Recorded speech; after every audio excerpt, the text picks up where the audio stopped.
Suzanne, Salut. qu'est-ce que tu fais là? J'ai pas le droit de venir voir ma sœur sans rendez-vous. Bah si, t'as le droit. En 2019, je tombe sur le terme de disparition volontaire par hasard. Et à partir de ce moment-là, ça me fascine complètement et ça me sort pas de la tête pendant tout ce temps, depuis 2019. Mais c'est que après le tournage de Tony en famille que j'ai commencé à m'y atteler vraiment. Parce que je crois qu'il y avait une sensation un peu de colère et de rejet, de comment c'est possible, comment on peut laisser les gens, comment on peut partir comme ça.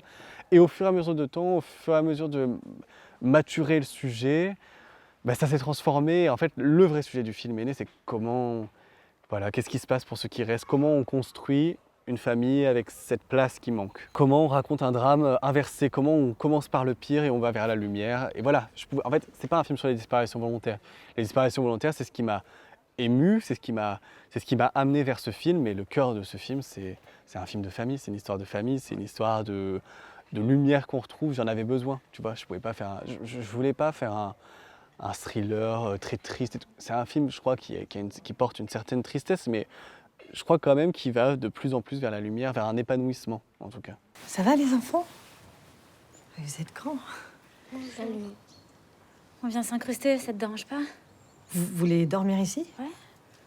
Je crois que là, c'est important de faire des films et de s'exprimer, mais moi, j'ai une situation très privilégiée. Enfin, je suis un homme blanc en France, ça va. J'ai pas trop de soucis. Je suis une personne queer, mais bon, voilà. Et donc, je crois il faut mieux digérer cette colère, il faut mieux essayer de la comprendre et qu'elle se transforme en autre chose. Et voilà. Et puis, je crois qu'effectivement aussi, j'ai plein de choses à apprendre. J'ai encore plein de films à faire. Et ma mise en scène, elle va encore évoluer. Mais je crois qu'elle n'était pas prête pour raconter cette histoire avant Tony. Et je crois que ça m'a beaucoup appris. Et tu vois, j'avais envie d'apaiser quelque chose. Je voulais voilà, il fallait que je trouve comment raconter cette histoire visuellement. Et je ne savais pas avant Tony comment la raconter. T'as mis un lit dans l'atelier? C'est plus un atelier, tu sais. Maintenant, c'est une chambre d'amis. Ok, bon très bien, on va se serrer. Ouais, bien sûr. Tony, c'était un film sur une femme qui a embrassé sa maternité et c'est une maternité gigantesque, elle a 5 enfants et c'est comment elle va se défaire de ce piège, En tout cas, elle s'y s'est laissée piéger, c'est pas un piège de la maternité, mais elle s'est laissée complètement engluer là-dedans et elle s'en est oubliée totalement. Et là, c'est une femme au contraire qui s'est toujours choisie elle. Mais moi je l'adore Jeanne en fait. Je sais qu'elle peut paraître peut-être un peu plus opaque, mais je trouve que ça me fait du bien de la voir au cinéma. Je crois qu'en fait au cinéma on associe beaucoup féminité et maternité. On a beaucoup de personnages de femmes, et je l'ai fait aussi avec Tony, qui sont des mères. Et voilà. Et j'avais envie de voir un personnage qui ne se définit pas par sa maternité et qui ne va pas évoluer vers ça. En fait, elle va devenir le parent de ses enfants, mais elle ne va pas devenir la mère de ses enfants. Elle va trouver sa place de tante. Et effectivement, elle va du coup développer des réflexes qui s'apparentent à des réflexes maternels. Mais en fait, si c'était un homme, on dirait que ça s'apparente à des réflexes de parentalité, en fait. Comment on s'occupe de ses enfants de façon très pragmatique. T'as raison de le faire. Je suis un peu surprise, c'est tout. Entre. Je vais préparer quelque chose. Normalement, je fais les courses le lundi, alors j'ai presque plus rien, mais on va se débrouiller. J'aime bien sa façon d'être très pragmatique face aux choses, justement. Elle travaille dans les assurances, alors elle sait, voilà, elle voit une catastrophe et elle se dit, mais ok, si je m'emporte pas, si je me laisse pas emporter par mes émotions, comment je gère? Et je trouvais ça plus intéressant que de raconter quelqu'un de complètement épanoui et qui va prendre ça juste comme comment on allait faire avancer l'histoire. Alors que là, voilà, c'est quelqu'un qui va se mettre en marche. Jeanne, elle est immobile au début du film, elle a perdu l'amour de sa vie. Et là, le drame la surprend et elle va n'avoir d'autre choix que d'avancer. Je suis fatiguée. On se parlera demain. On prendra le temps. Je connais ce sujet. Une fois que je me sens prêt à l'écrire, j'ai passé mon temps au téléphone avec des policiers, des assistants sociaux, des psychologues pour enfants, des juges aux affaires familiales. Vraiment, c'était je passais tous mes jours à faire des entretiens. Parce que les disparitions volontaires, c'est quand même un truc un peu étrange, tu vois. En fait, administrativement, c'est un vide juridique. On ne s'occupe pas de ces gens qui partent. On ne peut pas les chercher et on n'en fait rien. T'es déjà debout? Oui. Tu bois quoi? Du café. Tu veux quelque chose? Tu dois pas aller te recoucher, il est tôt encore. J'ai construit la trame du film administrativement. Je me suis dit, ok, ça commence comme ça, la disparition, on ne peut pas la chercher. Après, il va falloir faire un rendez-vous avec cette juriste. Après, il va falloir faire un rendez-vous avec la juge. Ok, en fait, c'est super, ça me permet d'avoir... De là, je peux aller chercher comment la psychologie du personnage va se mouvoir à travers ces rendez-vous et comment on les oublie le plus possible. Mais en tout cas, c'est vrai que c'était vraiment la base de tout. C'était bon, ben, la finalité, ça doit être qu'elle va devoir avoir la délégation de l'autorité parentale. Enfin, la finalité, c'est pas la fin du film, mais en tout cas, quelque chose de très important, c'est qu'elle va devoir faire la demande de délégation de l'autorité parentale. Mais alors, psychologiquement, c'est énorme de demander ça. Ça veut dire qu'elle doit presque nier un retour potentiel de sa sœur. Bon, ben voilà, moi, ça me faisait 3 quarts du film. C'est comment on va devoir faire changer un personnage de « je ne veux pas de ces enfants » à « je vais accepter de faire cette demande ». Et ben voilà, de là, on écrit. Elle est où, ma mère? Comment ça? Elle est pas avec toi? Ah non? Elle dort pas? Non, elle est pas en haut, je l'ai cherchée partout. C'est un film sur l'attente, c'est un film sur comment le temps est modifié, distordu par l'absence des gens. Pourquoi quand on se languit, le temps nous paraît si long, quand on se languit du retour de quelqu'un. Et voilà, et donc comment mettre ça en scène? Et pour moi, ça passait par des plans larges, des plans qui durent, des plans à travers des fenêtres. Et peut-être que ces plans-là, c'est Suzanne qui les regarde, peut-être que c'est ça sa présence, peut-être que c'est comme ça qu'elle existe. C'était hyper important pour moi qu'elle existe tout le long du film. Fallait pas qu'on se débarrasse d'elle, c'est un film sur elle aussi, c'est vraiment un film sur cette femme. Et on essaie de la comprendre tout le film. Et peut-être qu'on la comprendra pas, peut-être qu'il y a certains spectateurs qui ne voudront pas la comprendre. Mais pour moi, le film, il essaie de nous donner, chaque interaction qu'a Jeanne, c'est peut-être une clé de pourquoi Suzanne a fait ça. Le temps passera, et c'est ça qui est peut-être le plus douloureux, mais aussi peut-être le plus merveilleux. C'est que le temps réparera ça, et en même temps, le temps nous éloignera de cette personne. Enfin, de toute façon, je crois que c'est ça le deuil de quelqu'un. C'est très ambivalent. C'est en même temps, on sait qu'on ira de mieux en mieux, et en même temps, on sait qu'on l'oubliera de plus en plus.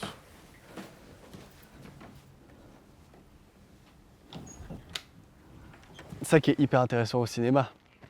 Mais comme la lecture, c'est qu'on passe d'un chapitre à l'autre, on passe d'une image à l'autre, littéralement, on passe d'une image à une autre, et c'est au spectateur de faire lui-même son chemin mental.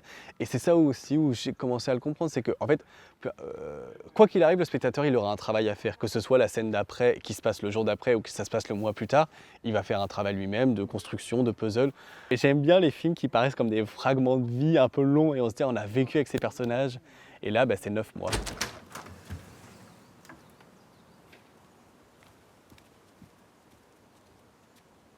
Je l'adore, Tony, je l'aime beaucoup et je suis trop content de ce film. Mais c'est un film qui est plus conventionnel quand même. Ça, on peut le dire, c'est pas une critique, on peut le prendre comme on veut, tu vois.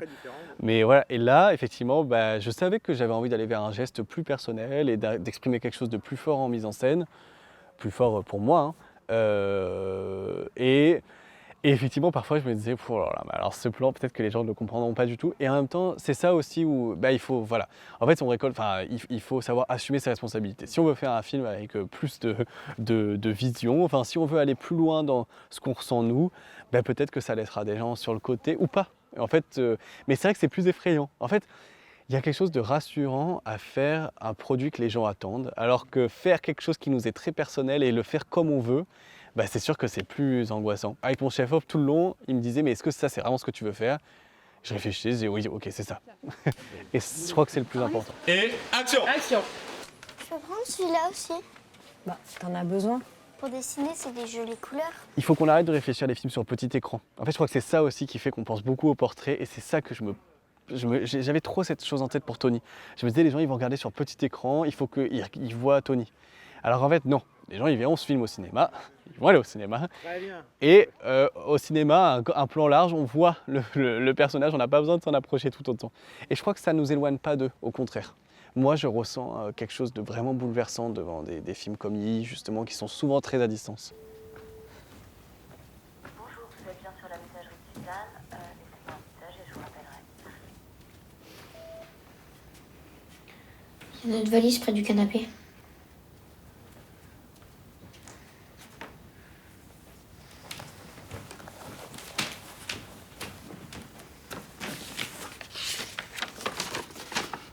Sur le plateau, je fonce. Les comédiens, ils t'en mettent plein, des doutes. Eux, ils en ont plein. Pour le meilleur ou pour le pire, mais c'est quand même souvent pour le meilleur. Ils te questionnent. Mais moi, je doute beaucoup avant et en montage. Mais sur le plateau, je me dis, franchement, on est là, on n'a pas beaucoup de temps. Tu sais, c'est 3 heures de temps de tournage avec les enfants par jour. Oui. En fait, on n'a pas le temps. On a des scènes qui durent 5 pages qu'on doit faire en 3 heures. Donc, alors, on n'a pas le temps de douter. Franchement, faut y aller. Je crois que le plateau, c'est le moment de l'imprévu, c'est le moment d'accepter tout ce qui arrive. Mais c'est pas non plus le moment de se laisser aller trop à ces interrogations. Je pense que les réalisateurs qui adorent l'impro, ils penseront complètement différemment. Mais moi, j'aime bien quand même quand on se dit, on a réfléchi à ce qu'on voulait faire, allons-y, allons au bout de cette idée. Là, on en aura, en fait, il peut y avoir 50 idées à la minute et on peut prendre 50 directions à la minute. Mais là, je crois que c'est pas le moment de les prendre.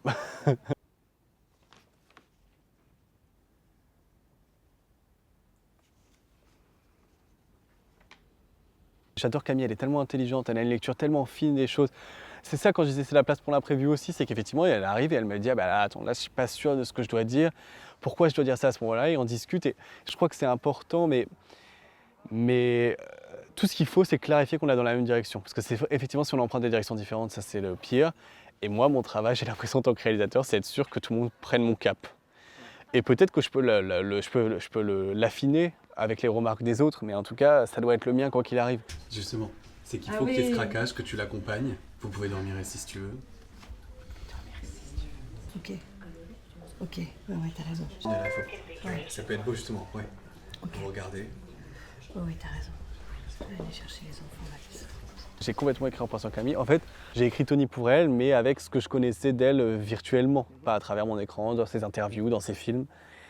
Et là, on fait Tony ensemble, on s'entend super bien, on se rencontre. Et en fait, je comprends à quel point elle est, c'est normal, comme tout le monde, beaucoup plus complexe que l'image qu'on se fait de quelqu'un. Et on s'adore. Et en fait, il y a tellement de choses en dehors des scènes, ou même au sein des scènes, que je vois dans son regard. Je me dis, putain, punaise, ça correspond pas à ce film-là, parce que c'est pas le langage de Tony. Mais je veux explorer cette profondeur. Camille, elle a toujours l'air de se poser 1000 questions dans son regard. Et c'est ça, je crois, qui en fait une très bonne actrice.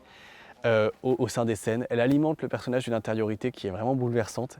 Et ça, je savais que ça avait moins sa place dans Tony, mais je voulais qu'on...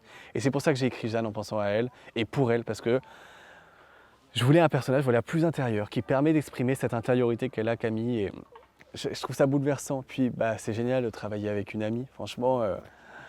C'était c'était sécurisant parce que tu vois, il y avait une appréhension. J'allais travailler avec Camille Cotin, j'avais 24 ans, 23, 22, voilà, au moment de Tony. Et puis voilà, je savais pas à quelle chose elle allait me faire manger. J'avais un peu peur, j'appréhendais, et au final, elle était la plus gentille et la plus extraordinaire du monde. Je l'ai vu dans ton regard. Non, bon, pas la danse, pas la danse, pas l'accent, pas la danse. Maintenant que j'étais en confiance, il fallait que je continue à explorer ça, il fallait que j'aille plus loin. Il fallait que j'aille... qu'est-ce qu'on écrit quand on n'a plus peur de l'autre et au contraire quand on connaît l'autre. Voilà. Tony, c'était un film sur une femme que je ne connaissais pas encore et là, c'est un film avec une femme que je connais bien. Et ça, c'est très différent. Qu'est-ce que ça veut dire? Pourquoi c'est à moi qu'elle confie les enfants? Qu'est-ce que je suis censée faire là? Camille, elle est hyper complexe et j'espère faire encore plein de films avec elle. Est-ce que c'est le prochain? Je ne sais pas. Est-ce que c'est celui d'après? Je ne sais pas. Il faut qu'elle accepte, il faut que ce soit son emploi du temps, il faut que les histoires marchent. Je ne sais pas comment expliquer à quel point j'aime son jeu, mais ça va au-delà de sa technicité. C'est quelque chose, c'est ma sensibilité, c'est vraiment ce que j'aime chez une actrice et j'ai trop envie de retravailler avec elle. Alors ouais, je continuerai à écrire pour elle et si elle continue à accepter de jouer dans mes films, je serai vraiment heureux. Elle aime pas trop. Ah bon? Ouais. Elle dit que je suis chiante, elle me tire les cheveux quand elle s'ennuie. Mais c'est pas très gentil ça. Tu l'as dit à ta maîtresse ou pas? Non, parce que elle m'a dit que si je le disais à ma maîtresse, ses parents ils vont me virer de l'école. Parce que le papa de Marie-Louise, en fait, c'est le directeur. Monia, j'ai adoré Simple comme Sylvain. En fait, c'était surtout pour ça, parce que tu vois, ça fait longtemps que j'ai vu Les Amours imaginaires, Laurence Anyways, donc en fait, je la pensais même plus vraiment dans les films de Dolan. Ouais, je la voyais comme une réalisatrice hyper accomplie, dont j'adorais les films. Et on m'a dit, il faut que tu trouves quelqu'un pour Nicole, qui est quand même un petit nom, c'est important pour les financements. Et j'ai dit, Monia Chokri. Je crois qu'elle est quand même très douce dans la vie, même si elle a un côté très farfelu, qui fait que je pense qu'on l'a pas beaucoup vue comme ça. Alors qu'en fait, elle a cette douceur, et moi, je la trouve très rassurante dans le film. Elle me rassure beaucoup. Et je trouve qu'elle a su vraiment bien le faire. Vous pouvez dormir ici si tu veux. Il fallait de la tendresse dans le film. Je crois que c'est important de représenter la tendresse au cinéma.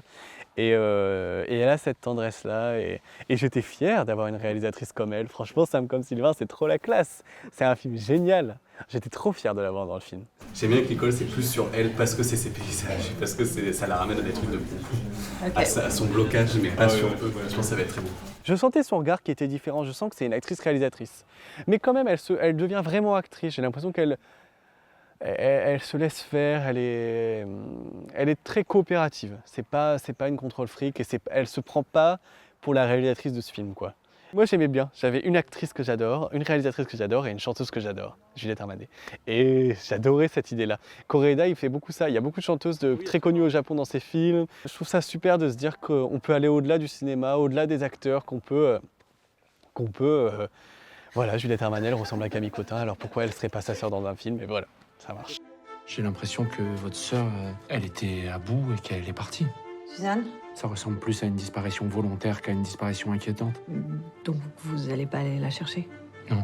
Encore une fois, je pense que c'est parce que je suis une jeune personne queer, mais j'ai besoin au cinéma d'avoir d'autres récits, d'avoir d'autres personnages, d'avoir d'autres représentations.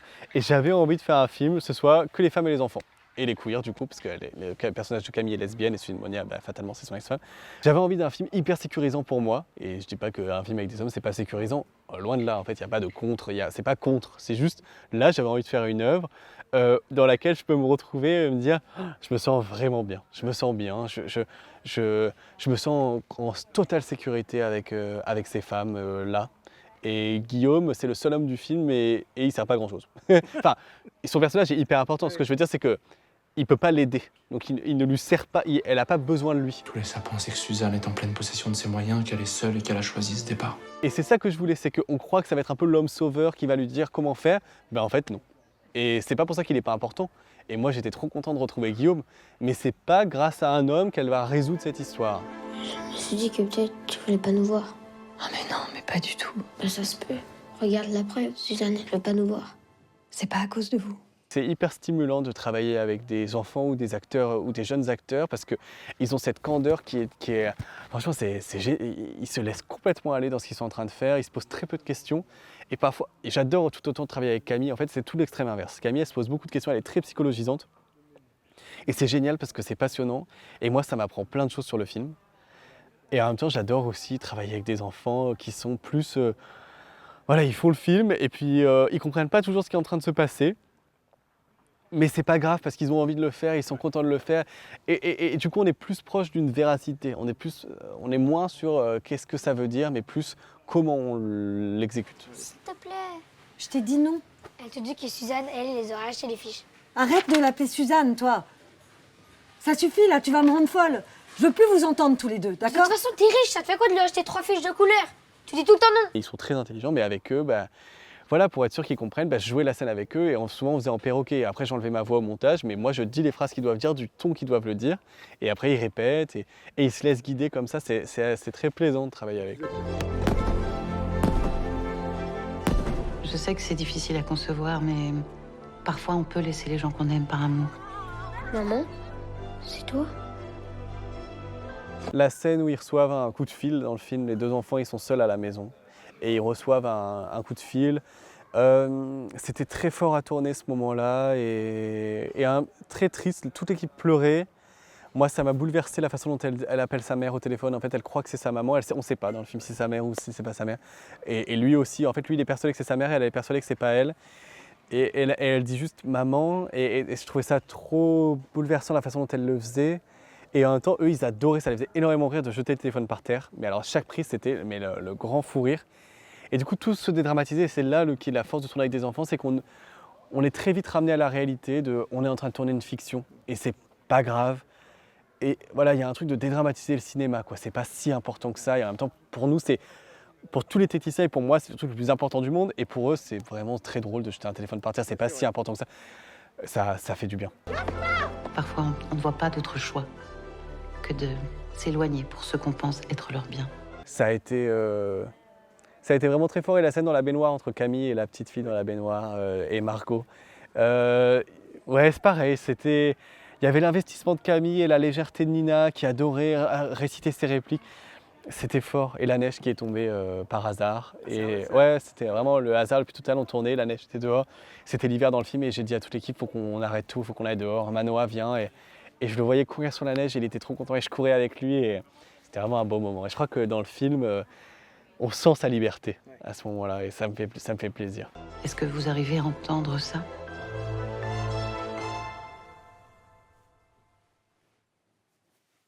là, j'avais une assistante, contrairement aux 2 autres films, qui s'appelle Juliette Lévesque, qui était une jeune assistante monteuse qui était géniale. Et elle était plus qu'assistante parce c'était un peu mon deuxième œil. En fait, elle était avec moi. Elle devait être là qu'une fois par semaine et au final, j'ai demandé à ce qu'elle soit là. Elle était payée pour ça tous les jours à côté de moi. Et je montais les scènes et je lui montrais et je lui disais t'aimes bien?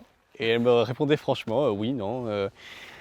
Et elle a un regard sur le montage. Et en fait, c'était génial et je crois que ça m'a fait plaisir. Et c'est là que j'ai compris que peut-être qu'on n'est pas obligé de tout contrôler, qu'il faut peut-être laisser les autres. Et le talent des autres, en fait, il est important parce que bah, il m'en manque en fait. Il me manque des choses. Et il me manque de la. Et peut-être que par peur, j'arrivais pas à le reconnaître, parce que c'est dur de reconnaître qu'il nous manque des choses. Et en fait, je crois que peut-être que pour le prochain, je me dis, je sais pas, hein, s'il faut, je changerai d'avis, ou en tout cas le commenter. Tu vois, d'avoir quelqu'un avec moi et qui soit là, que ce soit Juliette ou quelqu'un d'autre, mais qui soit là. Et Juliette, je l'adore, donc je pense que j'aimerais vraiment retravailler avec elle, mais et qui puisse partager cette expérience, parce que c'est solitaire quand même. Donc là, j'étais content d'avoir Juliette. Franchement, elle m'a aidé. Hein.